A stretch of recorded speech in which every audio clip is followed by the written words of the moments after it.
Hello students, today our topics are principle of arc extension, methods of arc extension and last one voltages relating to the arc। मतलब ਹੁਣ तक ਆਪਾਂ पढ़िया कि किस तरह सर्किट ब्रेकर ਦੇ ਵਿੱਚ ਜਿਹੜੀ ਆ ਆਰਕ ਫਿਨੋਮੀਨਾ ਹੁੰਦਾ ਹੈ ਜਦੋਂ मतलब सर्किट ब्रेकर ਆਫ ਹੁੰਦਾ ਹੈ तो उस तो ਪਹਿਲਾਂ मतलब फाइनली ਆਫ ਹੋਣ ਤੋਂ ਪਹਿਲਾਂ ਜਿਹੜੀ ਆਰਕ ਬਣਦੀ ਆ ਉਹ किस तरह बनती आ किद्दां मेनटेन ਹੁੰਦੀ ਆ वो सारिया चीज़ां आपां पढ़ियां। ठीक है, पहले टॉपिक और अज के टॉपिक आपां पढ़ना प्रिंसीपल ऑफ आर्क एक्सटेंशन कि मतलब जी आर्क बन जाती है अंदर जी due to some voltage and currents करके जी आर्क बनती है कॉन्टैक्ट्स उन्होंने आपां ਉਹਦਾ ਕੀ ਪ੍ਰਿੰਸੀਪਲ ਹੈ ਕਿੱਦਾਂ ਉਹਨੂੰ ਖਤਮ ਕਰ ਸਕਦੇ ਹਾਂ। ਠੀਕ ਹੈ ਨਾ, ਤੇ ਮੈਥਡਸ ਆਫ ਆਰਕ ਐਕਸਟੈਂਸ਼ਨ ਤੇ ਕਿਹੜੇ ਮੈਥਡਸ ਨਾਲ ਆਪਾਂ ਉਹ ਜਿਹੜੀ ਆਰਕ ਆ ਉਹਨੂੰ ਖਤਮ ਕਰ ਸਕਦੇ ਹਾਂ। ਤੇ ਤੀਜਾ ਟੌਪਿਕ ਹੈ ਵੋਲਟੇजेस ਰਿਲੇਟਿੰਗ ਟੂ ਦਾ ਆਰਕ। ਜਿਹੜੀ ਆਰਕ ਹੈ ਉਹਦੇ ਆਲੇ ਦੁਆਲੇ ਉਹਦੇ ਪੁਆਇੰਟਸ ਦੇ ਕ੍ਰਾਸ ਜਿਹੜੀ ਵੋਲਟੇਜ ਬਣਦੀ ਹੈ ਉਹ ਦੋ ਤਿੰਨ ਤਰ੍ਹਾਂ ਦੀ ਵੋਲਟੇਜ ਅੱਗੇ ਆਪਾਂ ਪੜਾਂਗੇ ਕਿਹੜੀ ਵੋਲਟੇਜ ਹੁੰਦੀ ਆ ਤੇ ਉਹਦਾ ਕਿਉਂ ਬਣਦੀ ਆ ਉਹ ਜਿਹੜੀ ਆ ਅੱਜ ਦੇ ਆਪਣੇ ਇਹ ਟੌਪਿਕਸ ਹੈਗੇ ਆ। ਹੁਣ ਦੇਖੋ ਆਪਣਾ टॉपिक जोड़ा आप स्टार्ट करते हैं। पहला टॉपिक है कहता प्रिंसीपल ऑफ आर्क एक्सटेंशन की है प्रिंसीपल। ये देखो हम आप आराम मैं हौली हौली पढ़ूंगा, तुसी मेरे नाल स्लाइड के उत्ते देखो किस तरह लिखा, फिर मैं तुहानूं पंजाबी च समझाना भी है बाद च। कहता before discussing the methods of arc extension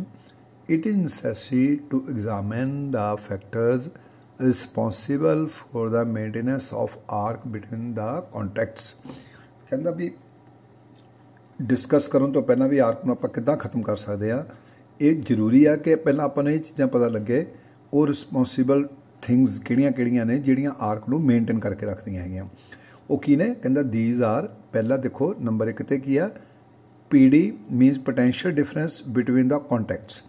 मतलब जो दो कॉन्टैक्ट्स है एक मूविंग एक फिक्स कॉन्टैक्ट है उन्होंने दोनों कॉन्टैक्ट्स के विच अगर आप किसी तरीके पोटेंशियल डिफरेंस मेजर कर सके वो एक तो ये जोड़ा है कारण बन सकता है और दूसरा कारण है ionised particles between the contacts. हुण आप पहला आर्क फिनोमिना पढ़िया सी, आर्क फिनोमिना दे विच की चीज़ है दो चीज़ां ही इहदियां रिस्पॉन्सिबल ने आर्क नूं मेनटेन, एक तो potential difference between the arc points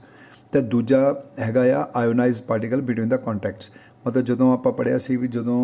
current produce होंदा heavy current means fault current flow करता है कॉन्टैक्ट्स के विचों, तो जो आप कॉन्टैक्ट्स में ब्रेक करने की कोशिश करते हैं जस्ट स्टार्टिंग पॉइंट के उत्ते वो इन बिटवीन जी रजिस्टेंस बहुत हाई हो जाती है। Due to that high resistance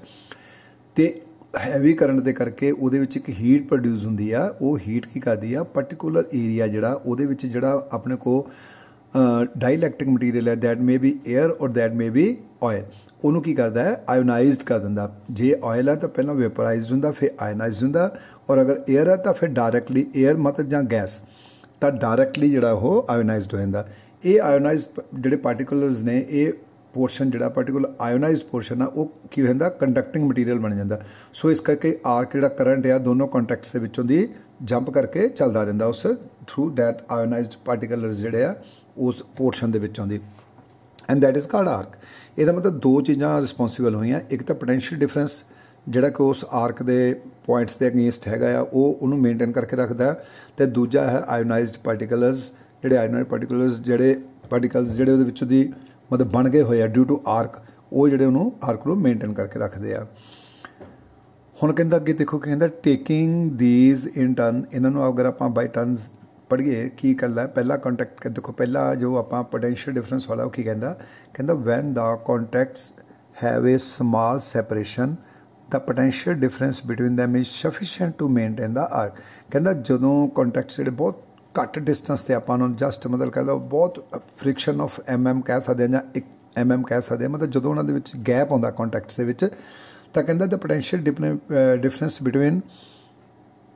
them is sufficient to maintain the arc. पहला पैरा दी लाइन ही चलती पहली हजे तो कहता उन्होंने इंटरमीडिएट जो दोनों कॉन्टैक्ट्स के बिटवीन पोटेंशियल डिफरेंस बनता उही उन्होंने कॉज होंदा जां कह लो उन्ना को पोटेंशियल डिफरेंस बहुत होंदा उन्होंने आर्क नूं मेनटेन करने वास्ते। हुण आपां उस चीज़ नूं किद्दां रिमूव करना, कहता one way to extinguish the arc is to separate the contacts to such a distance that potential difference becomes inadequate to maintain the arc. कहता एक तरीका ਆਰਕ ਨੂੰ ਖਤਮ ਕਰਨ ਦਾ ਹੁਣ ਕੀ ਆ ਕਿ ਆਪਾਂ ਦੋਨੇ ਕੰਟੈਕਟਸ ਨੂੰ ਇੰਨਾ ਸੈਪਰੇਟ ਕਰ ਦਈਏ ਕਿ ਉਹਨਾਂ ਦੇ ਇਨ ਬਿਟਵੀਨ ਜਿਹੜਾ पोटेंशियल डिफरेंस है वो सफिशेंट ही ना हो आर्क को मेनटेन कर ले मतलब दोनों एक कंटैक्ट तो फिक्स है दूजा मूविंग कंटैक्ट है अगर कहता आप उस मूविंग कंटैक्ट को डायरैक्टली मतलब सीधा किसी तरीके मूव करवाते रहिए मतलब उन्होंने दूर लैके जाती है पोटेंशियल अपने फिक्स कंटैक्ट तो वह ऑटोमैटिकली ऐसा पोटेंशियल डिफरेंस आ जाएगा जिसके करके वो आर्क जी जनरेट ही नहीं होएगी मतलब खत्म हो जाएगी कहता however this method is impracticable in high voltage system ਹੁਣ ਜਿਹੜਾ ਹਾਈ ਵੋਲਟੇਜ ਸਿਸਟਮ ਆ ਉਹਦੇ ਵਿੱਚ ਕਹਿੰਦਾ ਇਹ ਪ੍ਰੈਕਟੀਕਲੀ ਆਪਾਂ ਇਹਨੂੰ ਨਹੀਂ ਕਰ ਸਕਦੇ ਕਿਉਂ ਵੇਅਰ ਇਜ਼ ਸੈਪਰੇਸ਼ਨ ਆਫ ਮੈਨੀ ਮੀਟਰਸ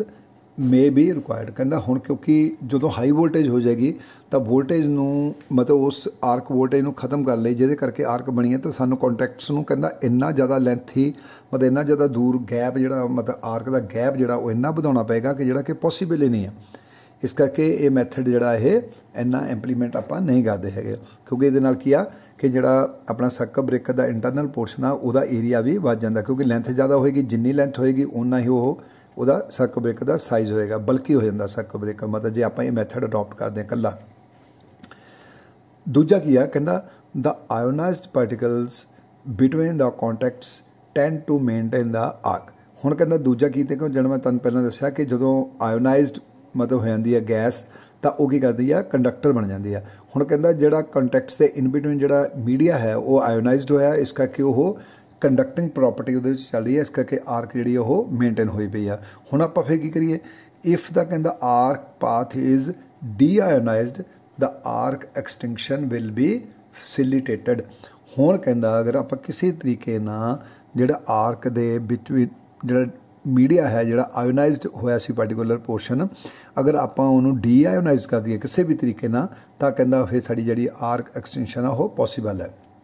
फिर आर्क बुझ जाएगी क्योंकि पोर्शन जोड़ा आयोनाइज से डी आयोनाइज हो गया तो डी आयोनाइज पोर्शन जोड़ा नैचुरल है वो इंसुलेटिंग प्रॉपर्टी वो होंगी है इस करके जी आर्क है ऑटोमैटिकली वो खत्म हो जाएगी this may be achieved by cooling the arc और by physically moving the ionised particles from the space between the contacts दो मैथड ना कहता this may be achieved by cooling the arc हुण कूलिंग द आर्क का मतलब कि arc को ठंडा करना किद्दां करांगे और by physically removing the ionize हुण आपां किसी तरीके नाल ज़्यादा आर्क को ठंडा कर दईए तो जां उन्हां दे इन बिटवीन जिहड़ा आयोनाइज्ड पोर्शन सीगा उहनूं फिजिकली रिमूव करके उहदी जगह ते डी आयोनाइज्ड पोर्शन जिहड़ा हो जां डी आयोनाइज्ड ऑयल आ जां एयर आ उहनूं एंटर करवा दईए तां भी साडी जिहड़ी आर्क आ वो एक्सटेंड हो जाएगी मतलब मीनस वो खत्म हो हुण कहता किहड़े मैथड पहला तो असीं प्रिंसीपल भी कई प्रिंसीपल आ जिहदे करके आर्क जिहड़ी मेनटेन रहिंदी आ उहदे विच एक सीगा पोटेंशियल डिफरेंस तो दूजा सी ionised portion between the contacts area हुण कहता कि मैथड ऑफ आर्क एक्सटेंशन किहड़े मैथड नाल आपां आर्क नूं खत्म कर सकते हैं कहता कि देखो कहता there are two methods of extension the arc in circuit breakers की है पहला की high resistance method high resistance मतलब आर्क जोड़े कॉन्टैक्ट्स ने जिहदे करके जोड़े पोर्शन आर्क चली है अगर आप उस आर्क के पर्टिकुलर पोर्शन के रजिस्टेंस नूं हाई कर दिए एक मैथड है कि उहदे नाल आर्क जी ऑटोमैटिकली वो ठंडी हो जाएगी दूजा कहता लो रजिस्टेंस और करंट जीरो मैथड दूजा मैथड है कि कहता जो रजिस्टेंस स्लो होंगी आ AC करंट दे विच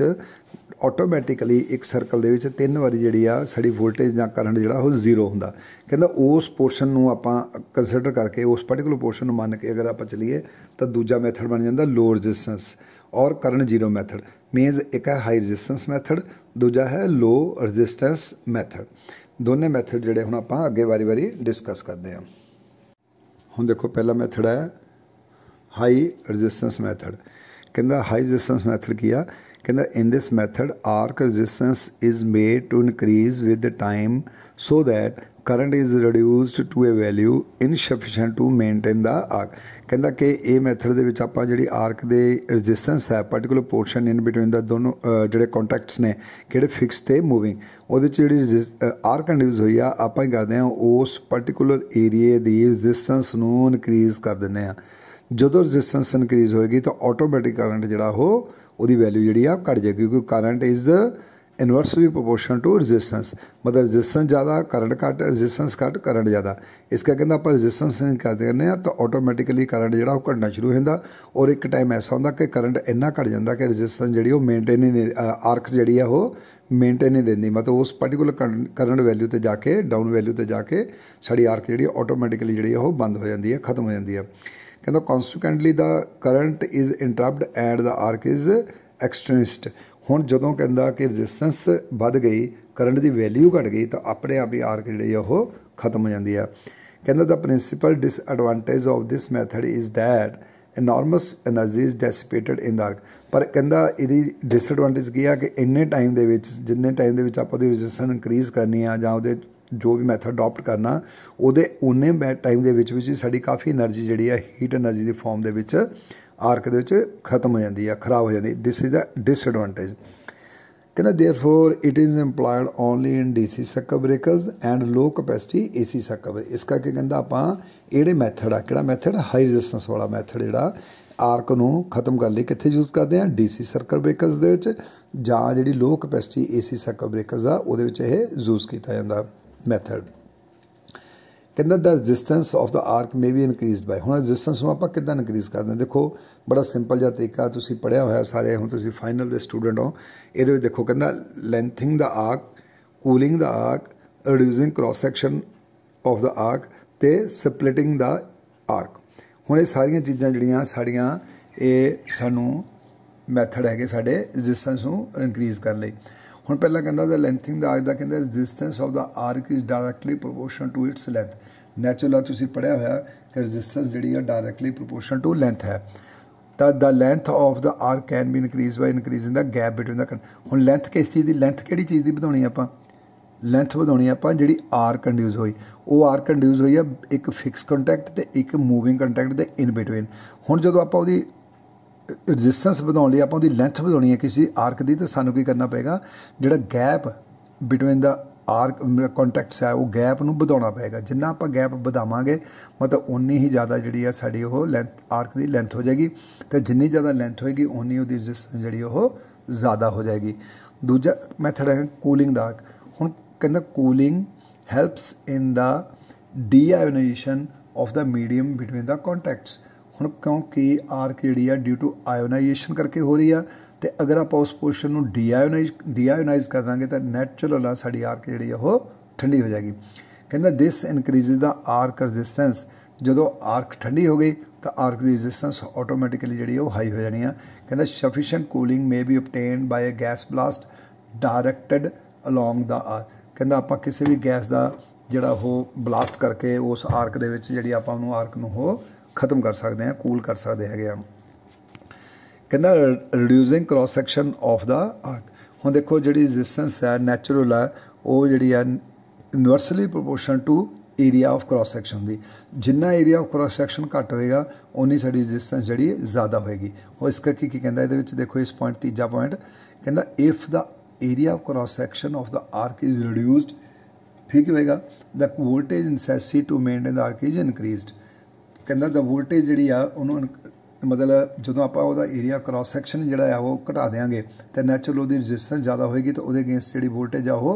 घट जाएगी। In other words the resistance of arc path is the cross section of the arc can be reduced by letting the arc pass through a narrow opening और by having smaller area of contacts. कहता हुण आप करते हैं arc की जोड़े area cross section कहता मतलब घटाने हैं the cross section the arc of the arc can be reduced by letting the arc pass through a narrow opening. मतलब जी बड़ी सारी आर्क है मतलब जो एरिया है आर्क का वो अगर ज़्यादा आ तो कहना आप कहते नैरो पैसेज के विचों आप पास कर दिए तो नैचुरल एरिया जोड़ा वो घट जाएगा। हुण कहता bye having smaller area of the contacts जहाँ जो कॉन्टैक्ट्स है उन्होंने कंटैक्ट एरिया जोड़ा वो घटा दिए तो नैचुरल आर्क का साइज भी जोड़ा वो घट जाएगा। इस तरह आप एरिया क्रॉस सैक्शन आर्क का घटा के रजिस्टेंस बिटवीन द आर्क जी आप इनक्रीज़ कर दें, वो करंट की वैल्यू घट जाती है तो करंट की वैल्यू घटना आर्क जी ऑटोमैटिकली वो ठंडी हो जाती है। कहना स्प्लिटिंग द आर्क। कहना resistance of the arc can B increase by splitting the arc into A number of smaller arcs in series. कहना अगर आप ऐसा कोई सप्लिटर ला दईए विच जिहड़े कि दूजे पासों आप ब्लास्ट मारीए तो आर्क जी सप्लिटर के चल जाए। ਜਿਹੜੀਆਂ ਸਪਲਿਟਰਸ ਦੇ ਵਿੱਚ ਆਰਕ ਜਾਣਨਾ ਕੀ ਹੋਏਗਾ ਕਿ ਕਾਫੀ ਸਾਰੀਆਂ ਆਰਕਸ ਬਣ ਜਾਣਗੀਆਂ ਜਿਹੜੀਆਂ ਕਿ ਇਨ ਸੀਰੀਜ਼ ਹੋਣਗੀਆਂ ਇੱਕ ਦੂਜੇ ਨਾਲ। ਮਤਲਬ ਇੱਕ ਆਰਕ ਨੂੰ ਤੋੜ ਕੇ ਆਪਾਂ ਕਾਫੀ ਸਾਰੇ ਏਰੀਆ ਦੇ ਵਿੱਚ ਐਕਸਪੈਂਡ ਕਰ ਦਈਏ ਤਾਂ ਉਹ ਕੀ ਹੁੰਦਾ ਹੈ ਕਿ ਉਹਨੂੰ ਆਪਾਂ ਆਰਕ ਸਪਲਿਟਿੰਗ ਕਹਿੰਦੇ ਆ। ਇਹ ਸਪਲਿਟਿੰਗ ਨਾਲ ਕੀ ਹੁੰਦਾ ਕਿ ਆਰਕ ਦੀ ਜਿਹੜੀ ਆ ਆਰਕ ਇਨ ਸੀਰੀਜ਼ 'ਚ ਬਣ ਜਾਂਦੀ। ਕਾਫੀ ਸਾਰੀਆਂ arcs number of arcs in series ਬਣ ਜਾਂਦੇ ਆ। ਉਹਦੇ ਨਾਲ ਕੀ ਹੁੰਦਾ each one of these arc experience the effect of lengthening the and cooling. हुण जदों आपां इदां करांगे तो उहदी लेंथ भी इनक्रीज होएगी तो नैचुरल उहदी कूलिंग भी होगी क्योंकि आपां नूं एक सप्लिटर दे विच पाया होया। The arc may be split by introducing some conducting plates between them. हुण कहंदा आपां इहनूं किदां कर सकदे आ। कहंदा the arc may be split last line देखो arc may be split by introducing some conducting plates between the arc. ਕਹਿੰਦਾ ਹੁਣ ਅਗਰ ਆਪਾਂ ਆਰਕ ਦੇ ਵਿੱਚ ਕੋਈ ਕੰਡਕਟਿੰਗ ਪਲੇਟਸ ਪਾ ਦਈਏ ਜਾਂ ਆਰਕ ਨੂੰ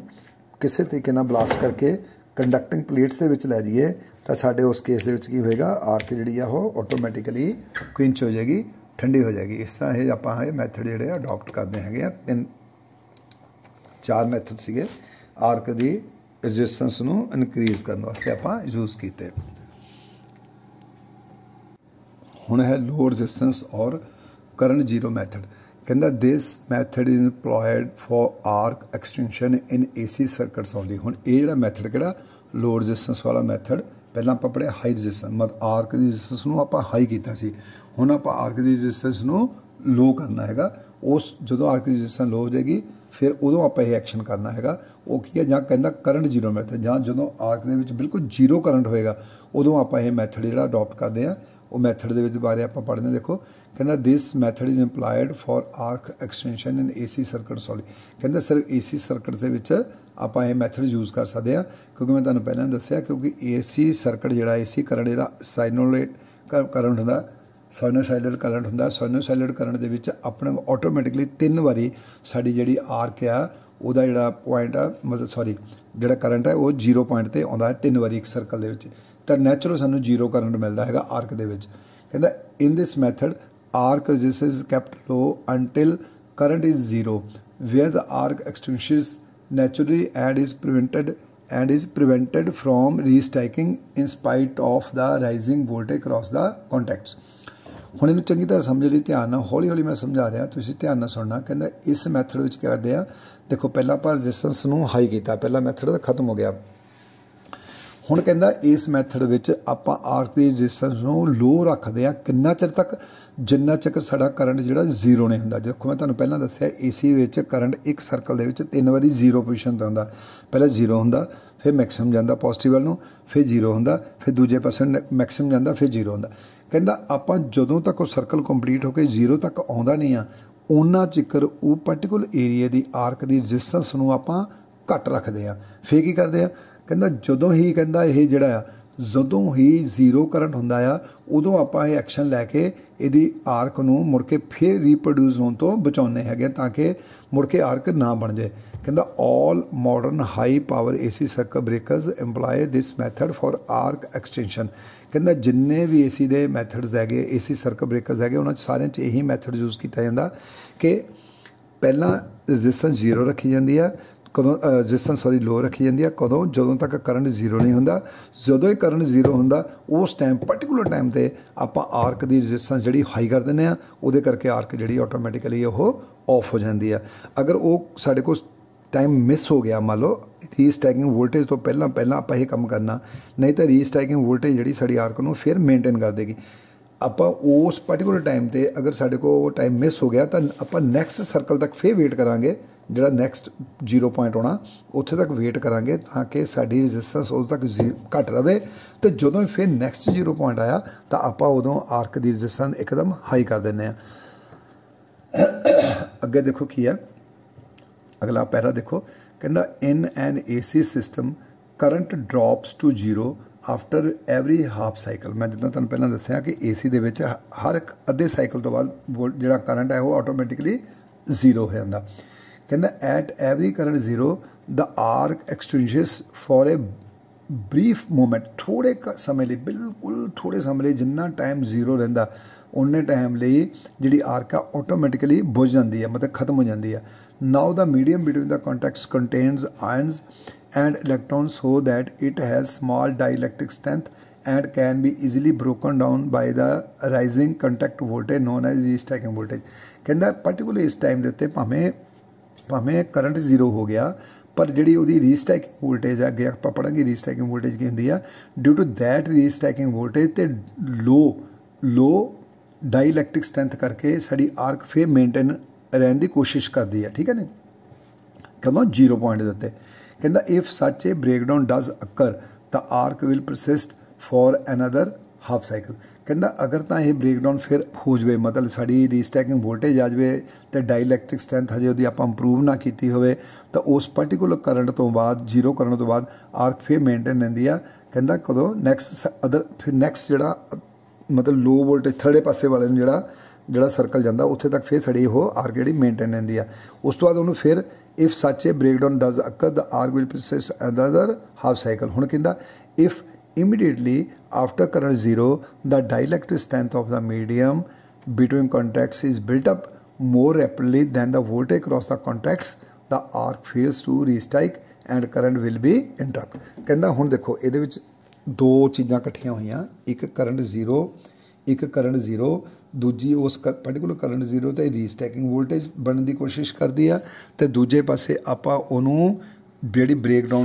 होनी आ उन्होंने बचाने की कोशिश करके आपू रैपिडली वो क्रॉस जी वोल्ट मतलब वो डाईलैक्ट्रिक स्ट्रेंथ को इनक्रीज़ करने की कोशिश करनी है। दोनों चो जी चीज़ पहला हो गई वो कामयाब। अगर आप डाईलैक्ट्रिक स्ट्रेंथ को इनक्रीज़ करता साड़ी आर्क जी बुझ जाएगी 0 पॉइंट देन के। अगर आप नहीं कर सके तो आर्क फिर अगले हाफ साइकिल मेनटेन रहेगी। इस तरह ये जी मैथड यह काम करता है। कहता the rapid increase of dielectric strength of medium near current 0 can be achieved by इनू। कहता इनू आप किद्दां अचीव कर सकते हैं भी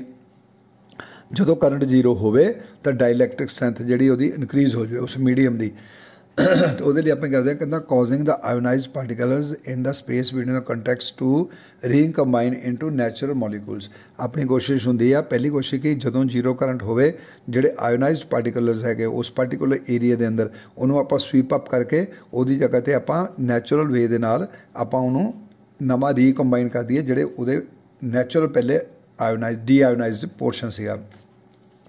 दूजा कहता sweeping the ionize particle away and replacing them A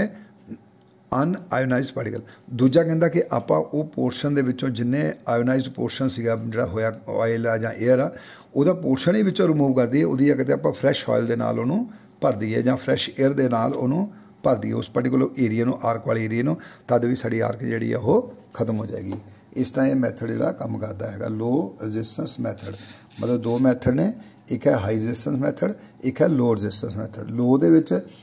0 current तक आप रजिस्टेंस नूं लो रखते हैं। जो ही 0 करंट होंदा साडी कोशिश होंदी किसी तरीके नाल जिहड़ा उहदी आर्क दे इन बिटवीन आयोनाइज्ड पोर्शन आ उहनूं डी आयोनाइज कर दिता जाए, मतलब उहदी डाईलैक्ट्रिक स्ट्रेंथ जिहड़ी इनक्रीज़ कर दी जाए ताकि रीस्टैकिंग वोल्टेज जी बनी हुई है वो आर्क नूं मेनटेन ना कर सके। ठीक है, अगर आप टाइम खुंझ जाने तो फिर सानूं नैक्सट टाइम मिलता है। नैक्सट टाइम किहड़ा मिलता फिर जो 0 पॉइंट आएगा उदों आप फिर यही एक्शन करांगे। इस तरह एक जी पॉइंट पर आण के जी आर्क जी वो ऑटोमैटिकली क्विंच कर जाती है। ये मैथड है लो रजिस्टेंस मैथड। हुण जिहड़े आपां देखो मैथड पढ़े आ दो कि एक तो आप जिहड़ा सेंटर वाला पोर्शन है जिहड़ा कि आयोनाइज्ड सीगा उहनूं आपां उहदे मेन जिहड़े ओरिजिनल उहदे मॉलीक्यूल्स ने उहदे विच कन्वर्ट कर दईए। तो दूजा सी आपां कि उहदे इन बिटवीन जिहड़ी आयोनाइज्ड पोर्शन हैगा उहनूं स्वीप अप करके फ्रैश डी आयोनाइज्ड पोर्शन उहनूं फिल कर दईए। वो काम करने लई सानूं की करना पैंदा देखो कहंदा therefore the real problem in AC arc interruption is to rapidly de-ionize the medium between contacts as soon as the current becomes 0 so that the rising contact voltage or re-striking voltage cannot break down the space between the contacts। कहंदा साडी हुण कहंदा की कोशिश आ interruption वेले आपां उस portion नूं जदों करंट 0 होवे उस पोर्शन नूं डी-आयोनाइज करना, ये साड़ी मेन होंदी आ। ये मैथड है हुण कहंदा द देखो लास्ट ये उपरले पैरे की last line the deionization of the medium can be achieved by कितना है देखो 4 मैथड है सेम उस तरह जिदा पहला आप पढ़िया सी। पहला है लेंथिंग दा गैप, मतलब गैप ਵਧਾਉਣਾ की हुंदा, गैप की लेंथ ਵਧਾਉਣਾ की हुंदा, ਉਹਦਾ ਜਿਹੜਾ ਰजिस्टेंस है वो इनक्रीज़ हो जाता। हुण ਆਪਾਂ ਕੀ ਕਰਾਂਗੇ कि ਜਦੋਂ करंट जीरो होएगा,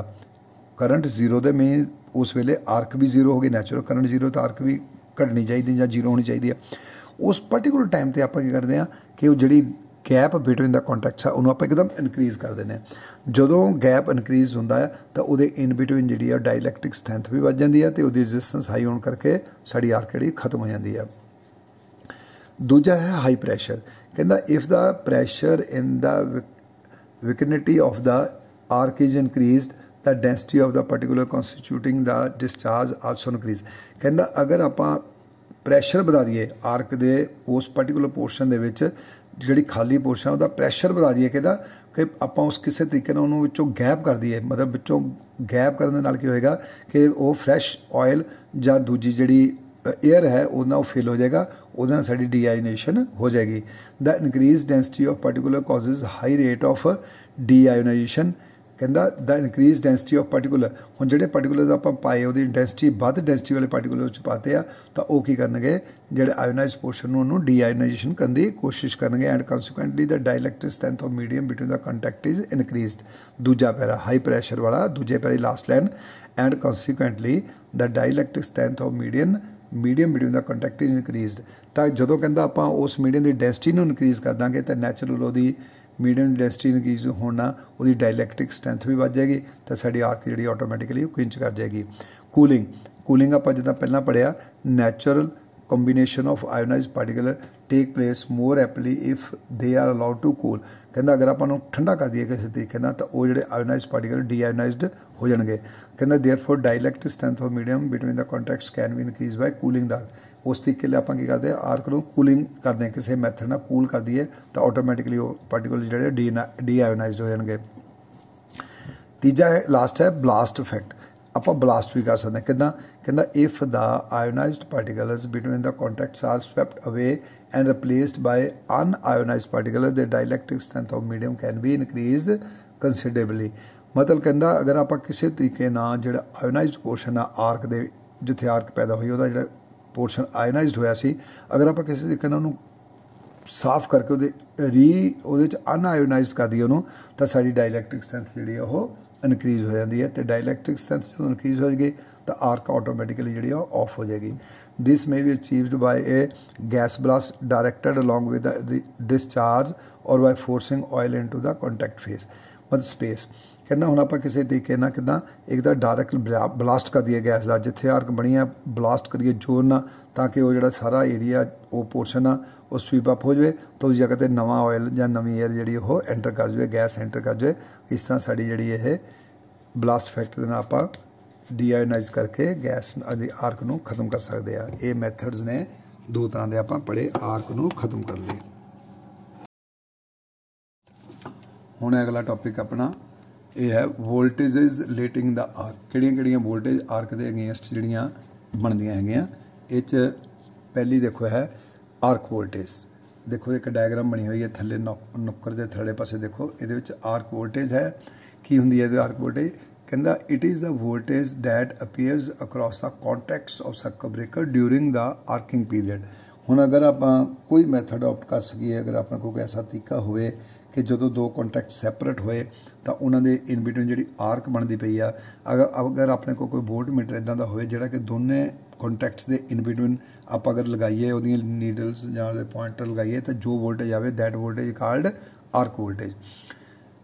कहता as soon as the contacts of the circuit breaker separate and arc is form पहले पढ़ चुके हैं। The voltage that appears across the contacts during arcing period is called arc voltage. कहता जो आर्किंग पीरियड के दौरान अगर दोनों कॉन्टैक्ट्स के दुआले जी वोल्टेज बनती है जो वोल्टेज शो होंगी है उस वोल्टेज आप आर्क वोल्टेज कहने। कहता its value is low except for the period of the fault current is at और नियर जीरो करंट। कहता ये वैल्यू तो घट होंगी है सिर्फ कदों जो मतलब फॉल्ट करंट फ्लो करता उदों तो जां जो करंट जो जीरो होने लगता उदों। At current zero the arc voltage rises rapidly to peak value and this peak value tends to maintain the arc flow in the form of arc.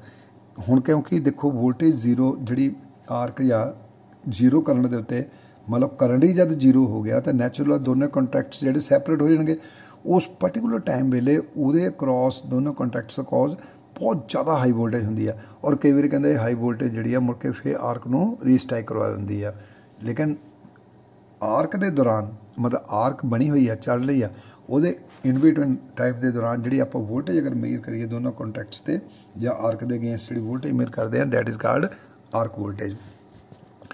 हुण रीस्टैकिंग वोल्टेज की है ध्यान नाल देखो कहता it is transient voltage that appear across the contacts at और near current zero during arcing period. हुण arcing चल रही पई आ एसी करंट फ्लो कर रहा वो एसी करंट दे विच जदों उहदा करंट जीरो होया उस टाइम ते करंट जीरो वेले जिहड़ी वोल्टेज उहदे आले दुआले दोनों कॉन्टैक्ट्स दे क्रॉस वोल्टेज चलदी है दैट इज़ कॉल्ड ट्रेंजेंट वोल्टेज।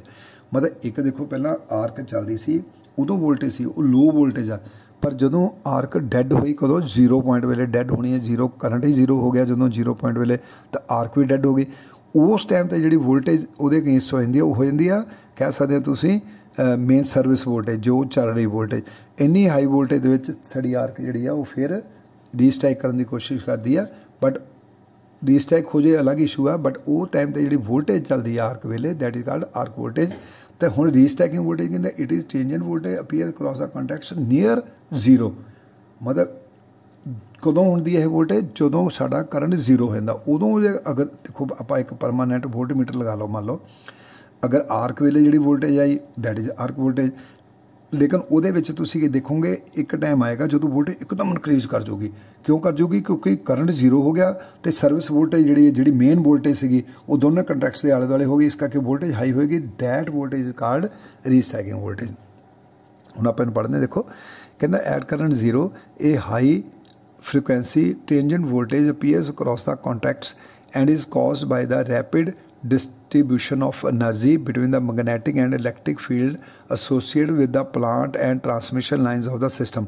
मतलब कहता क्योंकि साडा ये सारा सिस्टम सर्किट ब्रेकर कल एक जगह पर्टिकुलर जगह नहीं मेनटेन कर रहा पूरे सिस्टम मेनटेन कर रहा वो जनरेटर्स आते आ ट्रांसमिशन लाइनस आउंदियां ने वो सर्किट ब्रेकर्स आ रहा उस सारे दे सिस्टम दे करके जिहड़ी ये वोल्टेज है ये जनरेट होंदी है कदों लेकिन जनरेट होंदी है कदों जदों करंट जीरो हुंदा जदों करंट जीरो हुंदा कहंदा this transient voltage is known as restriking voltage. उस टाइम ते जिहड़ी voltage due to transmission lines due to electric field magnetic field सारे करके जिहड़ी वोल्टेज मेनटेन रह गई जीरो पॉइंट के उत्ते आण के that voltage restriking voltage the कहंदा the current interruption in the circuit depends upon this voltage. हुण जिहड़ा करंट इंटरप्शन देखो आपां तां करंट जीरो करता पर उत्थे एक वोल्टेज आ गई वो भी बहुत ज़्यादा हाई वोल्टेज हुण वोल्टेज करेगी मुड़ के आर्क नूं फिर रीस्ट्राइक कर देगी पर कहंदा current interruption in the circuit depends upon this voltage लेकिन करंट जिहड़ा वो खत्म हुंदा हैगा वो डिपेंड करता इस वोल्टेज है अगर वोल्टेज बन गई तो आर्क जी फिर कंटिन्यू होगी अगर नहीं बनेगी तो जो करंट वो जीरो और साड़ी आर्क जी खत्म हो जाएगी। देखो अगली बिच लाइन की कह रहा if the restriking voltage rises more rapidly than the dielectric strength of the medium between the contacts the arc will persist for another half cycle. जिदा मैं पहला तुहानूं सारा कुछ दस चुका है कि जदों जीरो करंट हुंदा है अगर असीं वोल्टेज नूं मेनटेन कर सके तो साड़ी आर्क जी रीस्ट्राइक नहीं करती हैगी लेकिन अगर वोल्टेज मेनटेन हो गई वोल्टेज बन गई तो फिर जी आर्क जी मुड़ के अगले हाफ तक फिर वो उदा ही एज कंटिन्यू चलती रहेगी। On the other hand if dielectric strength of the medium build up more rapidly than the recycling voltage the arc fails to restrike the and the current will be interrupted। की कहता on the other hand if the dielectric strength हुण देखो पहला C voltage maintain हुई डाइलैक्ट्रिक strength जी घट सी हुण कहता अगर आप डाइलैक्ट्रिक स्ट्रेंथ उस पर्टिकुलर टाइम के उत्ते बढ़ा दीए रीस्ट्राइकिंग वोल्टेज होने तो पहला तो साड़ी आर्क जी वो खत्म हो जाएगी।